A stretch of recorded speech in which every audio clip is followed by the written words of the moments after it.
దండకారణ్యం అనే దట్టమైన అడవులలో ఒక తెల్ల ఏనుగు ఉండేది. అది చాలా ఉత్తమ గుణాలు గల ఏనుగు. ఆ ఏనుగుకు తల్లి ఉండేది. దానికి కళ్ళు కనిపించేవి కాదు.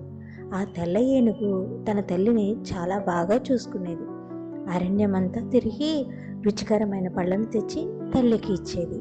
అన్ని రకాల సేవలు చేసేది. ఒకనాడు తెల్ల ఏనుగు ఆహారం కోసం వెళ్ళినప్పుడు దానికి మానవుడి ఏడుపు వినిపించింది.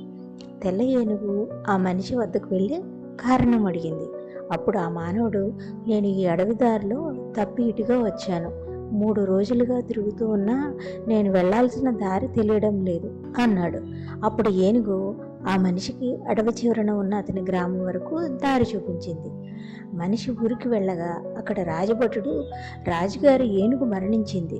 ఒక అపురూపమైన రాజుగారికి యోగ్యమయ్యే ఏనుగును ఎవరు చూపిస్తారో వాళ్ళకి బహుమతి ఇవ్వబడుతుంది అని ప్రకటించడం విన్నాడు.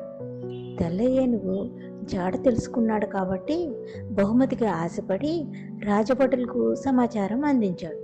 వారు ఆ తెల్ల ఏనుగును వలవేసి పట్టారు. రాజధాని నగరానికి తెచ్చారు. ఆ ఏనుగుకు ఎంతో మర్యాద చేశారు. పుష్పాలతో అలంకరించారు. రాజభక్షలు పెట్టారు. కానీ ఆ తెల్ల ఏనుగు ఒక్కదానిని కూడా ముట్టుకోలేదు. తన గుడ్డి తల్లిని ఎవరు చూసుకుంటారు అని బాధపడింది. ఏనుగు ఏమీ తినడం లేదు అనే సమాచారం రాజుగారికి అందింది.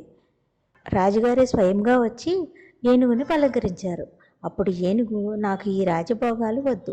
అడవిలో నా తల్లి ఉంది. నా తల్లిని చూసుకోవడంలోనే నాకు సుఖం ఉంటుంది అని చెప్పింది. ఏనుగు మాటలు విని రాజు కరిగిపోయాడు. వెంటనే తెల్ల ఏనుగును మరలా అడవికి పంపే ఏర్పాటు చేశాడు. తెల్ల ఏనుగు తన తల్లికి సేవలు చేస్తూ హాయిగా అడవిలో ఉండిపోయింది.